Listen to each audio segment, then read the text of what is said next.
O voo motorizado. Nascido da genialidade e dedicação dos irmãos Wright. Algo que mudaria o mundo.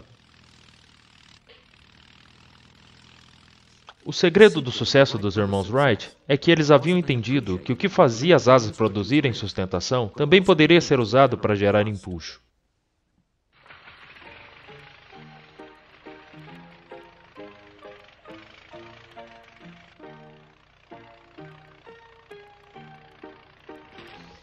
Os pioneiros voaram pelo conhecimento de seus precursores, enquanto buscavam uma melhor compreensão da aerodinâmica. E hélices de várias formas e tamanhos proliferaram seu desenvolvimento, logo estimuladas pela luta desesperada pela supremacia aérea na Grande Guerra.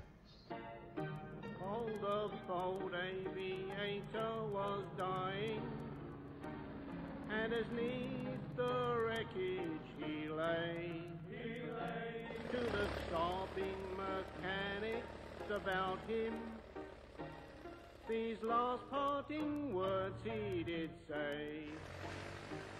2 helpings you'll find in my stomach. 3 spark plugs are safe in my lung. The prop is in spindly. To my fingers the joystick has clung. A eficiência da hélice é uma medida de sua eficácia na conversão da potência do motor em propulsão. Mas como conseguir isso? Quão grandes elas devem ser? E quantas pás deveriam ter? Elas devem empurrar? Puxar?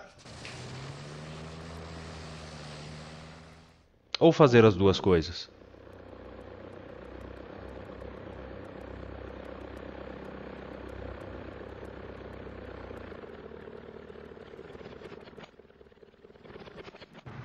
Com a paz, veio uma demanda insaciável pelo conforto da velocidade e pela pura excitação das viagens aéreas, juntamente com os conjuntos ambiciosos de motores e hélices. O Handley Page 42 prestou um serviço regular e confiável ao Império Inglês. O Dornier DOX, 12 motores e 12 hélices, mas ainda assim com pouca potência. Foi a maior aeronave do seu tempo. Empresas civis impressionantes, interrompidas mais uma vez por conflitos militares globais.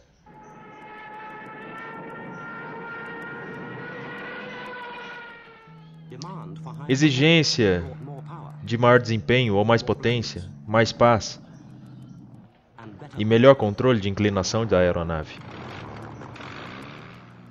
Como os homens, as hélices amadureceram rapidamente.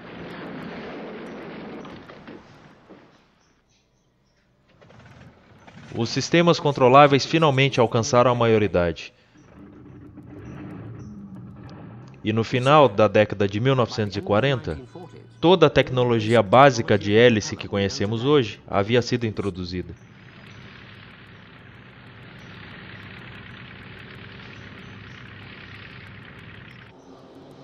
Atualmente, a hélice é um assunto amplamente conhecido, mas como elas funcionam? É importante saber porque eles produzem efeitos que influenciam o comportamento da aeronave e a maneira como voamos. Lembre-se que os irmãos Wright entenderam que a base para o design da hélice era a mesma das asas, o aerofólio subsônico. Quando se move pelo ar, gera uma reação total, que permite que a aeronave voe. Isso é melhor explicado olhando em termos de sustentação produzida pelo aerofólio e do arrasto criado por sua resistência ao ar. Se o ângulo de ataque é aumentado, mais força é gerada, mas às custas do aumento da resistência com um arrasto elevado. Um ângulo alto produz maior sustentação, porém está muito próximo ao ponto de stall. Uma asa geralmente é mais eficiente em um ângulo de ataque relativamente baixo. Em termos muito simples, uma hélice ou parafuso de ar realmente são 2 ou mais aerofólios rotativos configurados para puxar a hélice pelo ar, da mesma maneira que a rosca de um parafuso o puxa para a madeira.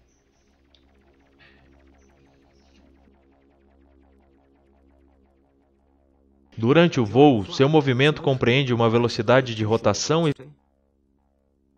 velocidade de avanço, com uma taxa da hélice estacionária. Qualquer velocidade de avanço é a da aeronave, a velocidade de ar verdadeira, TAS.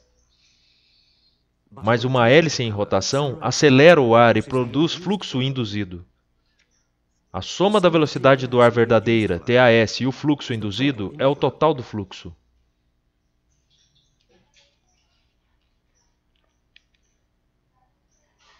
Agora, a direção do fluxo de ar relativo pode ser plotada.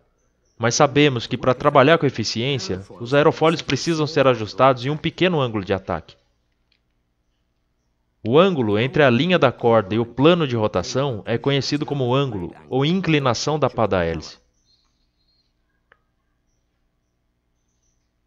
A velocidade de rotação da ponta da pá é mais rápida do que na porção perto do cubo. E se o passo permanecesse constante, o ângulo de ataque aumentaria em direção à ponta da pá, possivelmente causando stall do conjunto. Desse modo, a pá é torcida para manter um ângulo de ataque constante. Esta é uma hélice de passo fixo. Ela gera uma reação total da mesma maneira que uma asa. Sabemos que a quantidade de sustentação gerada varia conforme o ângulo de ataque.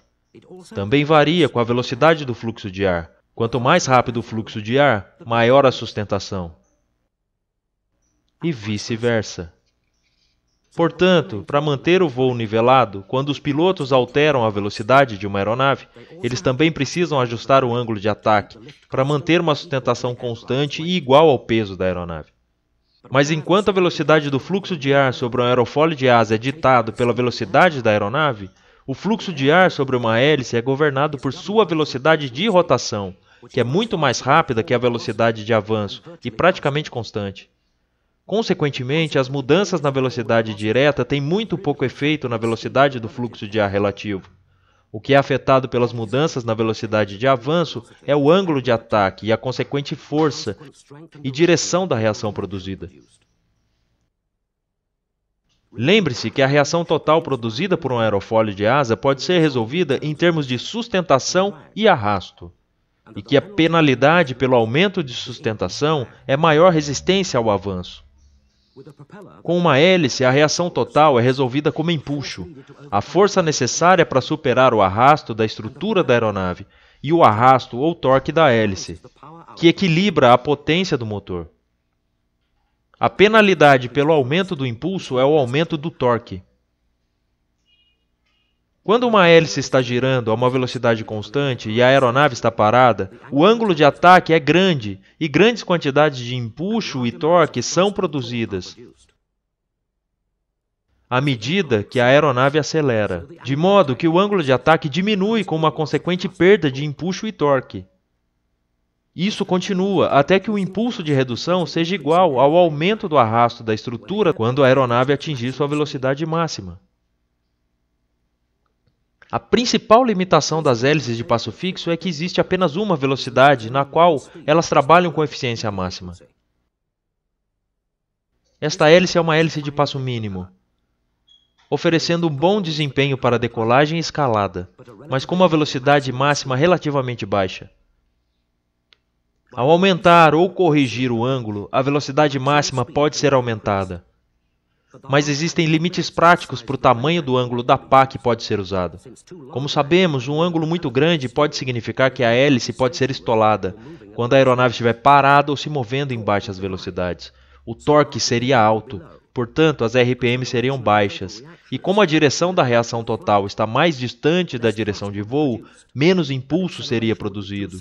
Uma aceleração seria muito lenta para a decolagem de aeródromos normais. O passo desta hélice é muito grosseiro. Para o Supermarine S6B, que foi construído para ganhar o troféu Schneider, a velocidade era tudo que importava. A aceleração de decolagem foi muito lenta. Assim, como um pato, ele buscou a água como pista de comprimento ilimitado.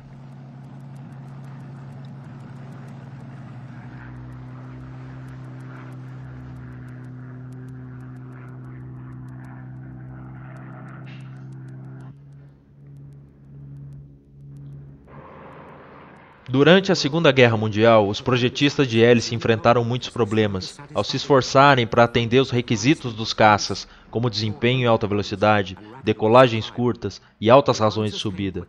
As respostas vieram rapidamente. Inicialmente, as hélices de passo fixo dos Spitfires e Hurricanes foram substituídas por hélices de passo duplo. O passo mínimo foi selecionado para fornecer um ângulo de ataque adequado para a decolagem e subida, e em seguida era alterada para o passo máximo, para cruzeiro e alta velocidade. Embora superior ao passo fixo, ainda havia um grande setor de faixa de velocidade em que a hélice não estava operando com eficiência. Uma desvantagem adicional das hélices de passo fixo e de passo duplo é que a velocidade de rotação é governada não apenas pela configuração de potência do motor, mas também pela velocidade da aeronave. Os pilotos devem ter cuidado para não sobrecarregar os motores em mergulhos íngremes.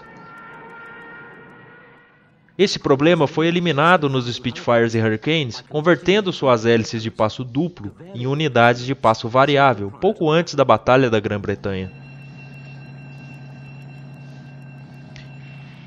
Isso também reduziu a corrida de decolagem, aumentou significativamente a razão de subida, melhorou a capacidade de manobra e elevou seus limites operacionais. A introdução do passo variável permitiu que a hélice trabalhasse perto de sua eficiência máxima em uma faixa de velocidade mais ampla. Com uma hélice de passo variável, uma unidade de velocidade constante ajusta automaticamente o ângulo da pá para manter uma carga constante no motor. A RPM da hélice selecionada permanece a mesma, independente das variações de potência e velocidade do ar. No entanto, um problema em potencial foi criado. Se o motor falhasse, a velocidade de rotação começaria a diminuir e a unidade de velocidade constante reduziria o ângulo da pá para tentar manter as RPMs até que esta pá atingisse o batente de ângulo mínimo. Agora, o fluxo de ar relativo atinge a superfície frontal da pá, criando um ângulo de ataque negativo e revertendo o torque, de modo que a hélice aciona o motor. Este efeito é conhecido como moinho de vento ou windmilling. A diminuição no desempenho que ele causa reduzirá a razão de planeio. E se o motor estiver danificado, continuar a girá-lo pode ocasionar seu travamento ou iniciar um incêndio. Melhorias na hélice de passo variável permitiram que ele fosse embandeirado. Ao colocá-lo em uma posição de torque zero, para parar o motor e minimizar o arrasto.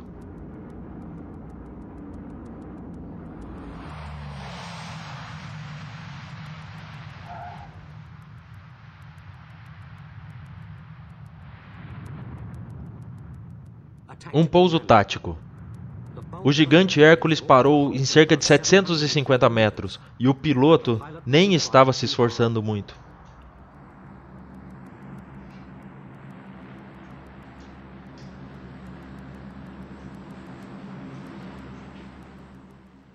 Empuxo reverso. Um desenvolvimento adicional no controle de passo não só trouxe melhorias dramáticas na frenagem, como também permitiu que as aeronaves fossem revertidas usando a sua própria força e facilitou muito mais a manobra no solo. O empuxo reverso é produzido girando as pás além do limite de passo mínimo do voo, para criar um ângulo de ataque negativo relativamente grande. Mas voltando à Segunda Guerra Mundial, e outro problema enfrentado pelos projetistas de hélice. Como desenvolvê-las para absorver a potência cada vez maior dos motores?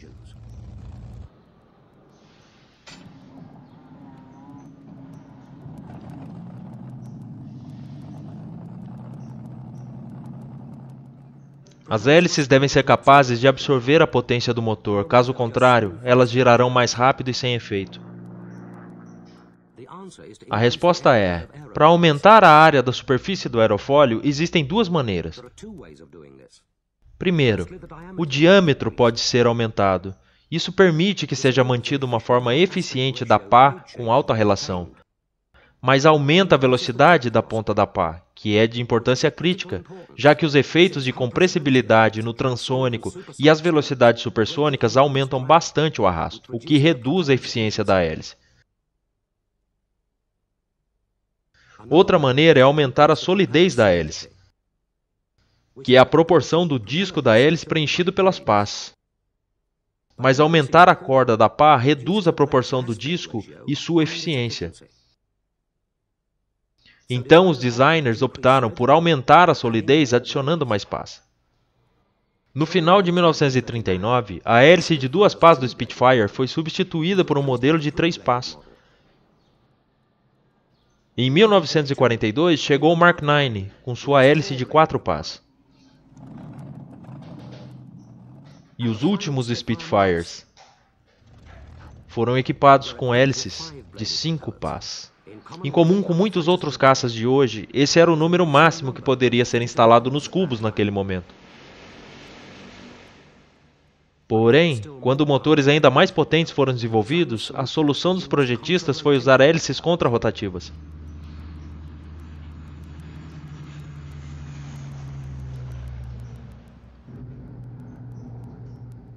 O diâmetro das hélices do B-36 era de 19 pés, porque em aeronaves de carga eram necessárias hélices maiores.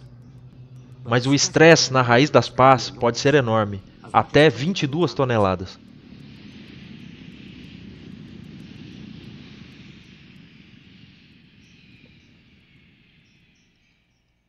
Três tensões principais afetam as hélices, e a força centrífuga causa 2 delas. A primeira força é produzida pelo componente radial, que tenta arrancar as pás do cubo. E a segunda pelo componente tangencial, que tenta girar as pás para diminuir o ângulo. O momento de torção centrífuga, a terceira tensão principal, é gerada pela reação total, que tenta girar as pás na direção oposta. O momento de torção aerodinâmica, que reduz o efeito da torção centrífuga. Mas se a hélice for um windmilling, essa torção aerodinâmica será revertida. Portanto, em altas velocidades, as tensões combinadas podem sobrecarregar o mecanismo de mudança de passo e impossibilitar a hélice de embandeirar.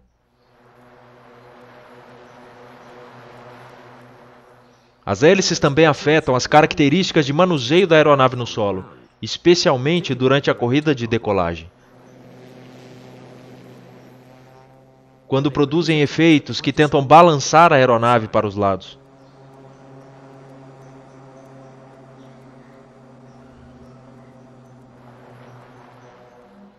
Ignorando ventos cruzados, há 4 causas para isso, mas apenas 2 delas afetam aeronaves que possuem trem de pouso com roda de nariz. O primeiro deles é produzido pela reação do torque à hélice em rotação, que tenta rolar a aeronave na direção oposta, levantando a roda direita e forçando a roda esquerda para baixo.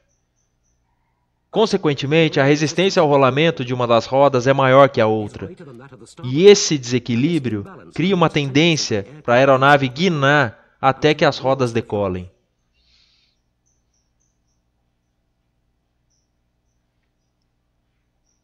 A segunda causa de oscilação durante a corrida de decolagem é produzida pelo fluxo espiralado das hélices e pelo fluxo de ar assimétrico resultante sobre os profundores e o leme. Isso gera uma força aerodinâmica que tende a direcionar a deriva para a direita e o nariz para a esquerda. Existem mais 2 causas de giro durante uma corrida de decolagem, mas elas só afetam aeronaves com roda traseira. Obviamente, a RPM de uma pá ascendente é a mesma que a de uma pá descendente. E em voo nivelado, a distância percorrida em meia revolução. Seu fluxo relativo de ar e seus ângulos de ataque serão iguais. Mas o início da corrida de decolagem será uma atitude de cauda para baixo. Quando o eixo de rotação não é mais o mesmo que o caminho horizontal da aeronave, isso produz o efeito assimétrico da pá. Agora, a pá descendente deve percorrer uma distância maior que a pá ascendente ao mesmo tempo. Portanto, o fluxo de ar relativo é mais rápido. Da mesma forma, o ângulo de ataque da pá descendente é maior que da pá ascendente.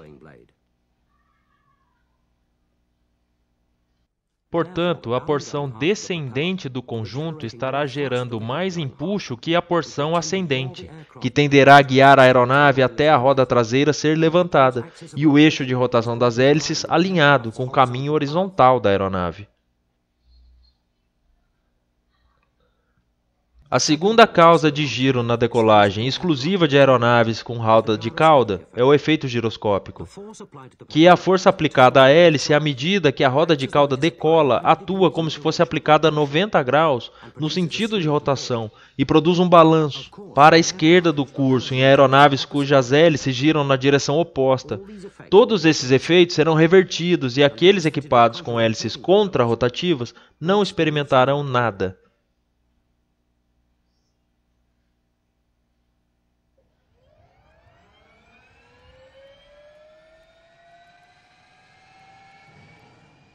Hoje em dia, as hélices continuam sendo um meio muito eficiente de propulsão de aeronaves, e seu desempenho é superior aos jatos puros ou turbojatos em baixas velocidades subsônicas e altitudes médias.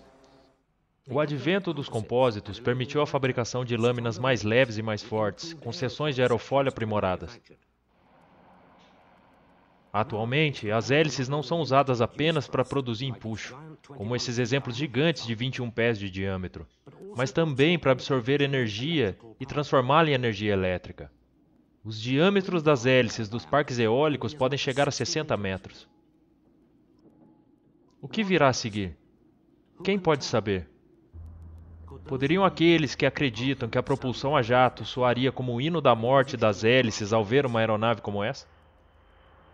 Com hélices produzindo sustentação para a decolagem vertical? Em seguida, girando 90 graus para fornecer empuxo para o voo convencional.